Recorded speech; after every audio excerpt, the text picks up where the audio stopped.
This is today's Wish TV, where the best gets better in 94. I told the kids this morning, I said, you know, I don't have the answer why. I know that that's a question we're all going to ask. We're going to ask it for a long time. A 13-year-old Morgan County girl became the innocent victim of an apparent accidental shooting death this past week. Jessica Adams died from a gunshot wound to the head, apparently after her 15-year-old sister fired their father's handgun. The two reportedly were handling the firearm because they feared a prowler was trying to break into their home. And this Indianapolis apartment complex was the scene of a double murder Tuesday night. Police say a domestic disturbance broke out at the building, and Calvin Maurice Patton allegedly fired shots, killing 23-year-old Philip Cade and unintentionally killing his own cousin, 21-year-old John Patton. Also in the past week, a restaurant shooting in Colorado claimed the lives of 4 people. It happened Tuesday night at a Chuck E. Cheese pizza restaurant. A fired employee allegedly gunned down 4 former co-workers and wounded a 5th. How do we stop such senseless violence? What can be done to make the streets, even the places where we shop and work, safe? Is gun control the answer? We'll answer these questions and more on this week's Top Story.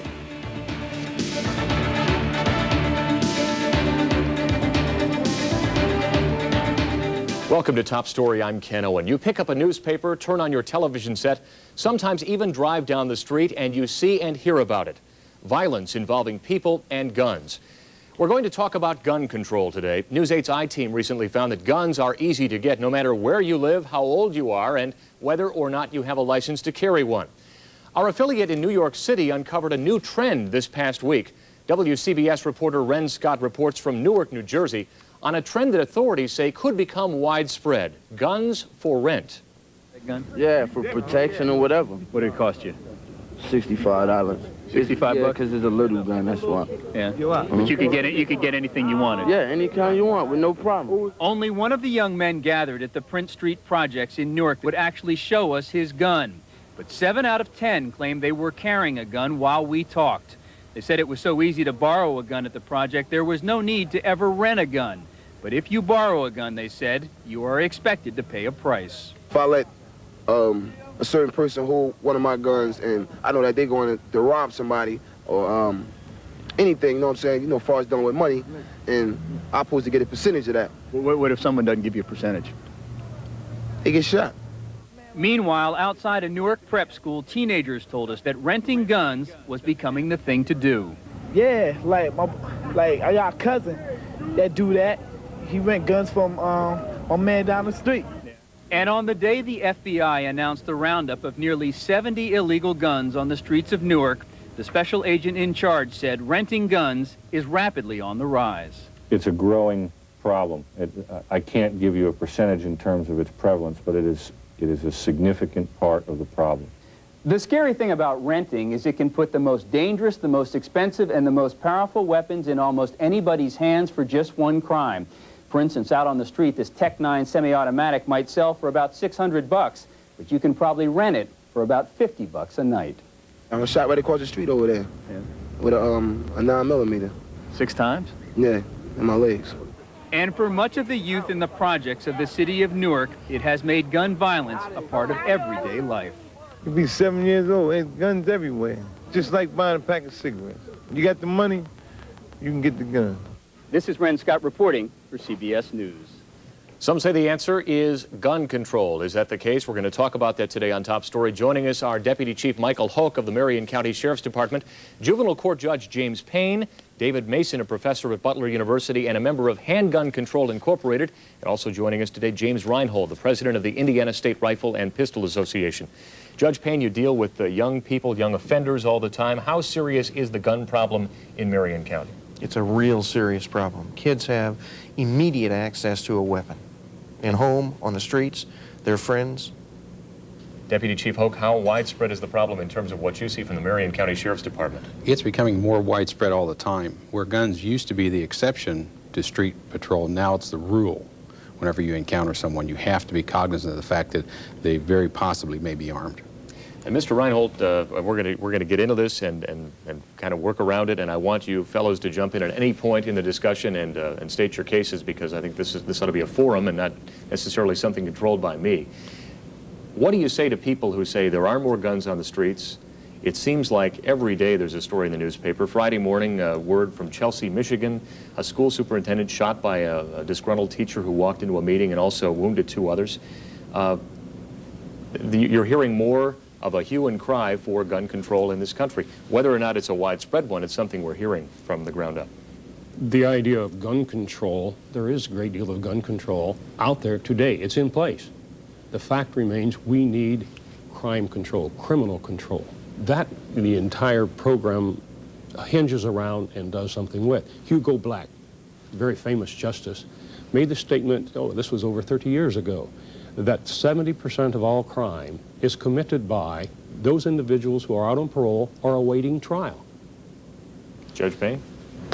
I don't doubt that. Part of the problem is we not only need to talk about the symptom, and that is guns, but we need to talk about the cause, and that is why are kids carrying guns, particularly kids. Kids seem to be less remorseful and more involved and ready to be involved in violent activity. And we need to talk about why they are doing that as well as the symptom. But we have to work on the symptom too. It is a significant part of the problem. Dave Mason, do the laws go far enough in terms of gun control right now? I mean, I agree with both of you in a lot of ways that there's a lot of dimensions to this, but certainly one piece of the puzzle is the easy availability of guns, and especially handguns.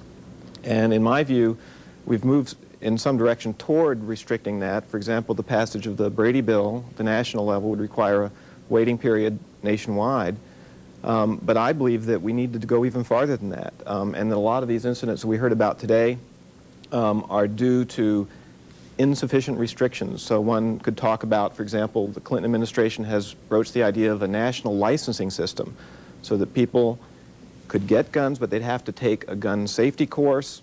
They'd have to be fingerprinted before they could obtain a gun. We also should probably license gun dealers, and that would cut down on the number of these people who simply go out and sell guns out of the back of pickup trucks on the street. So there's a lot of different things that we could do that would go farther to reducing this enormous number of guns that are available, 200 million guns in the United States. Mr. Reinhold? That you are asking for, David, is in place in Indiana at this time. You have to be licensed to be a gun dealer in the state of Indiana.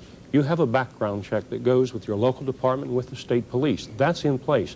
We have had a 7-working-day wait in Indiana for at least 10 years. But on the other side, Don Davis, the owner of Don's Guns, who is granted a flamboyant figure and speaks out quite a lot on this subject, has told me in the past that one of the real problems is the gun shows, that people will actually hand weapons underneath the stalls in the bathroom, that there's a lot of quiet transactions that go on. If that be the case, we have laws that are in place at this time to control that. Well, there may be some laws in Indiana, but the big problem is that there's no national licensing or control system, and the Brady bill does that to a certain extent. But if you look at some of the places where the most murders occur, places like New York City and Detroit, for example, something like 90% of the guns that are picked up in those cities that have been used in crimes were purchased outside of the states of Michigan and New York. They were purchased in the states where there were no gun control restrictions, states like Virginia and Georgia and Texas and so on. So one of the problems is that there's this patchwork series of laws in this country that make it easy for people to buy guns in one place and go use them or sell them in another place. There is a national gun control. In other words, if you want to be a firearms dealer, you must buy a federal firearms license in the United States at this time. It's in place. At the moment, the only requirement for that is sending $30, and there are 280,000 people that are licensed under federal law to be gun dealers. There's more gun dealers than there are gas stations in the United States. It's too easy to get a license to sell a gun. The point that you made in New York, and I hope that people will look and read because it is vital that they do this. In the state of New York, there are probably more individuals owning firearms than most any state. Yet, when we talk about crime and the problem of crime in our country, if you take New York City out of the state of New York, the rest of the state of New York has a lower crime incidence than all of Canada, where they have very restrictive gun control. Gentlemen, I want to shift the focus over here for a moment. We know where you stand, and we're going to get back to your arguments because it's interesting to hear both sides. Deputy Chief Hoke, dealing with people who are involved in criminal activity, dealing with people on the streets every day. What is your view on gun control? Well, you have to keep in mind that these people are going to go out and probably commit felony crimes with this gun. whether or not he's licensed probably doesn't enter into his mind. A juvenile cannot have a handgun. It's illegal. They can't have it, but they do. So you could probably pass any number of laws and won't touch on the real root of the problem. And I can't say that I can tell you exactly what that problem is, but the fact remains that most people don't consider the ramifications of their actions until it's too late. They don't understand the magnitude of the damage that they can do to another human being. And Judge Payne, your feelings about gun control. You deal with people who come before your bench. Would tougher laws make a difference? I'm not sure that tougher laws would make a difference unless we deal not only at the back end, making the laws tougher, but deal at the front end and the causes and the reason that kids, in my case, kids are carrying guns. For instance, carrying a handgun without a license is a Class A misdemeanor. Driving a stolen car is a Class D felony. Now, in my mind, a child with a gun is more dangerous than someone in a stolen car, so I think we need to kind of reflect on what we think are the priorities in the protection and certainly what are the problems in our community, and guns are the topic of discussion right now. I think the focus, though, while on the guns, needs to be directed at how we're going to make sure that when we talk about kids with guns or even adults using guns, that we're addressing that issue, but at the same time, and I'm really worried that we'll address that. We'll lock people up, we'll put them away, but we will leave a void then that will be taken up by a more serious, more violent offender if we're not dealing with the root causes on. Our kids are telling us now that mostly they're getting their guns at home, and that they're using them for protection. And so the question, what kind of protection? Well, they feel unsafe in the home, in the streets, in the schools. They feel unsafe. And then they hear their parents say, I have a gun at home to protect me. So a child then converts that, I'm going to carry my gun on the streets to protect me. Many of our kids are carrying their guns solely for protection, not necessarily to commit a crime. But as kids do in their kind of worst mind, will, by impulse, start to do something that escalates into something else. And somehow we need to let kids know that there are serious consequences, but also find out why they feel so unsafe wherever they are. We're going to talk some more about conflict resolution and other issues. When Top Story continues, we'll talk some more about gun control.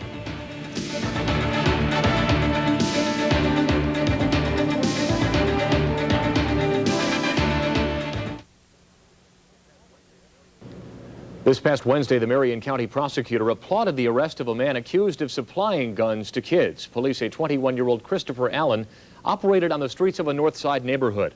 Prosecutor Jeff Modisett says the arrest is part of an initiative to go after gun dealers who are selling to kids. So far, 15 juveniles arrested on gun-related charges have all willingly disclosed their gun suppliers. Investigators say they expect to make still more arrests.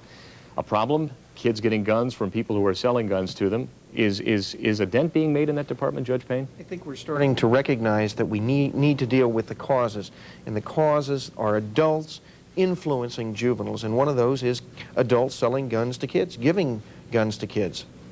Well, the question was raised during the break. Is putting people in jail enough? I mean, if we're not going to make tougher laws, what's going to make the situation better? The fact that they are arresting people, the fact that you are doing this is one of the answers to the problem. But back to what we said earlier, the problem is deeper. The problem is education. I'm an educator. We are educators. We are all educators, and we work with. Therefore, if we can reach back to our level that we work with young people and instruct and instill in them a respect for law, respect for right, and that they know the difference between right and wrong, then we are making a step toward the solution that we're all looking for. There were two things that happened in the past week. A conference on workplace violence sponsored by the Postal Service in the wake of their shootings and other situations that have erupted around the country, and a new survey that came out on school violence. It shows that 11% of teachers and 23% of students have been the victim of violence in and around their schools.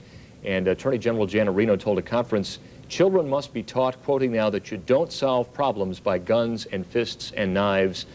I think we would all agree today that the big problem in this country right now is people do not know how to resolve conflict. They do not, we don't talk things out, we fight things out anymore. Absolutely true.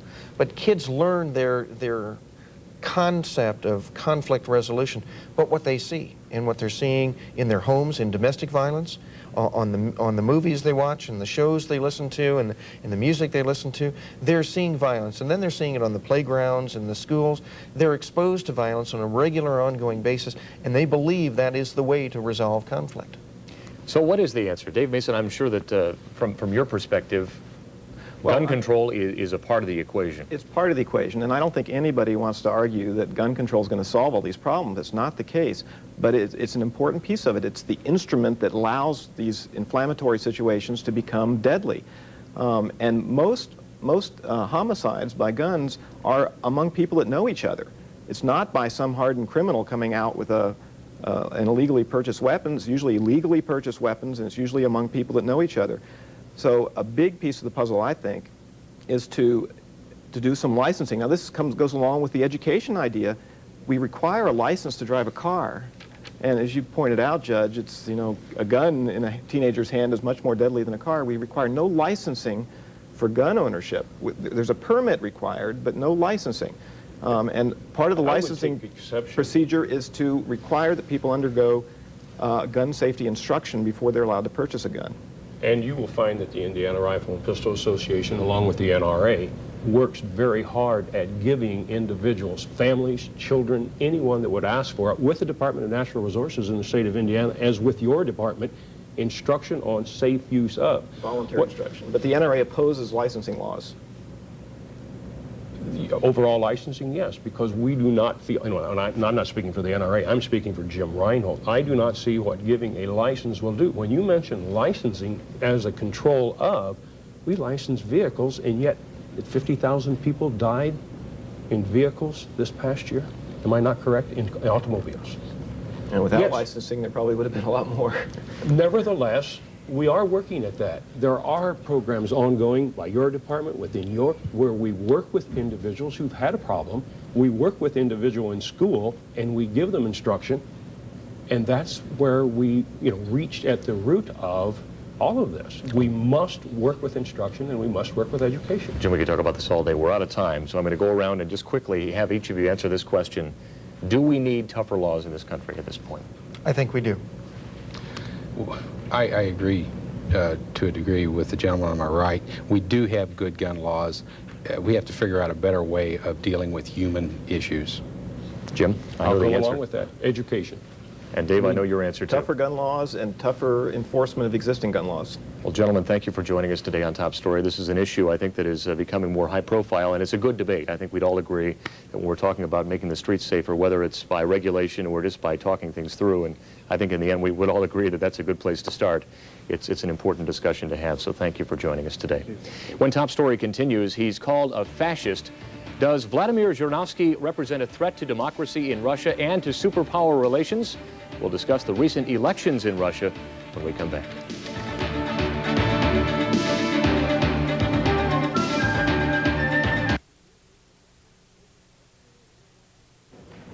Is this the new face of Russia? This is Vladimir Zhirinovsky, the head of an ultra-nationalist party that made a strong showing in Russia's parliamentary elections. Zhirinovsky opposes Boris Yeltsin's reforms, and that's not all. Many call him a fascist. During the campaign, he accused Jews of starting the world wars and has made bitter remarks about dark-skinned people. He also suggested he wants to wrest Alaska from the United States. Here to talk about the situation in Russia and how it relates to us here in America is Dick Judy from the Hudson Institute and an expert on Russian affairs there, and Ed Delaney, an Indianapolis attorney who was there to observe the elections over the past week. Dick, I'm going to start with you. You know Mr. Zhirinovsky. Give us a little background on him, and is this just a facade or is this the real man? Do these words reflect his character? Well, both. He is a polished politician in the Russian sense of the word. He knows how to strike a pose that's going to appeal to a certain segment of the Russian voting public. So much of what he does is for that purpose. To package himself in a populist, in a way, in a package we don't recognize here in this country, really. At least not since the days perhaps of Huey Long or maybe George, what was the guy from George Wallace, that sort of fellows that we're looking at here. But he does have a very serious agenda. He wants desperately to become president of Russia. He's single-mindedly devoted to that. He has aspirations to recreate the Russian Empire, which I think all of Russia's neighbors, including us, will find disconcerting.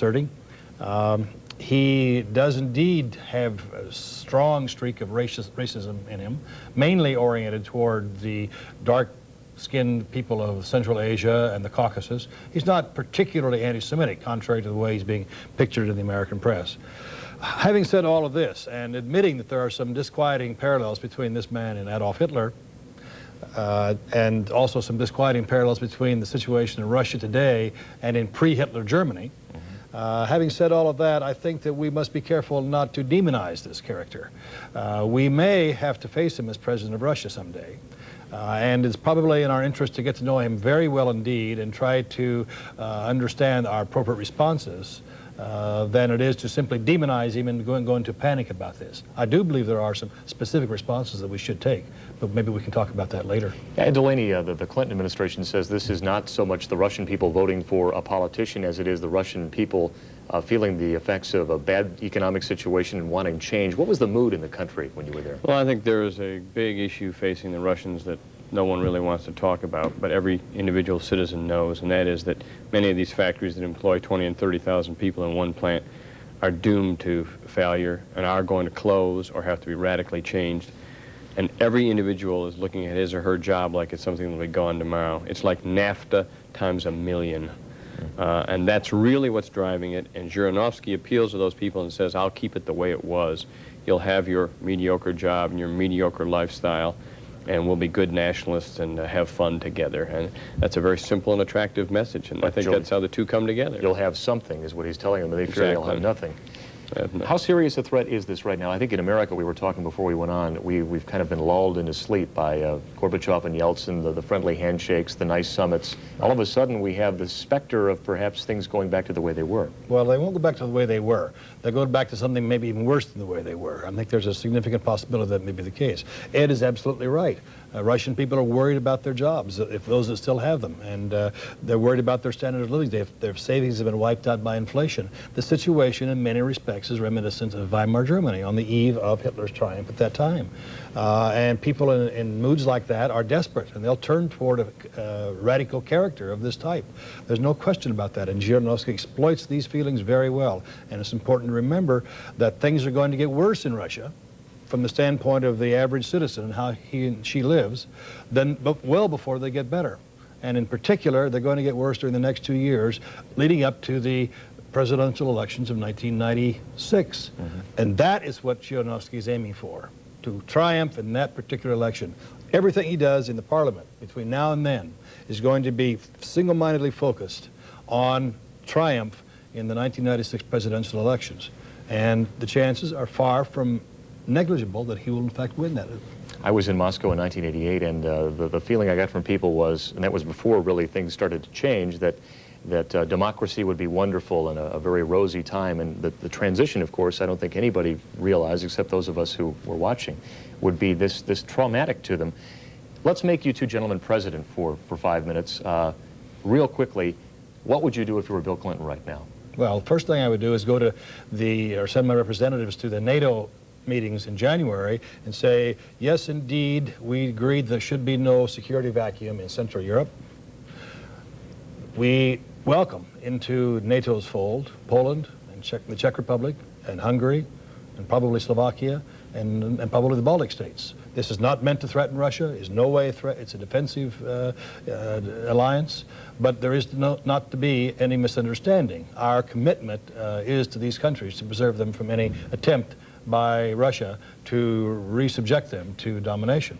And Ed, you quickly, we've got about 30 seconds. That would be the first of many mistakes that could be made. You believe so? Yeah, I think there's a group in the United States and there's a group in Russia that are very interested in reviving the Cold War. I think that's the issue.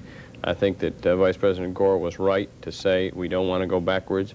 We don't want Zhirinovsky to take us backwards in Russia, and I don't think we should do anything to take us backwards either. I think we've got to support them, support the interest in people there to move in the Western direction and support their economic development. And I think we've got to put a stop on this idea of expanding NATO. Why declare that we have an enemy when the jury is still out as to whether we have to have an enemy there? Ed Delaney, Dick Judy, thank you very much for joining us on Top Story. We'll be talking more about this, I'm sure. And Top Story will continue in a moment. Stay with us. Violence involving guns and Russian politics. Two of this week's top stories. I'm Ken Owen. Thanks for watching. We'll see you back here again at this time next week.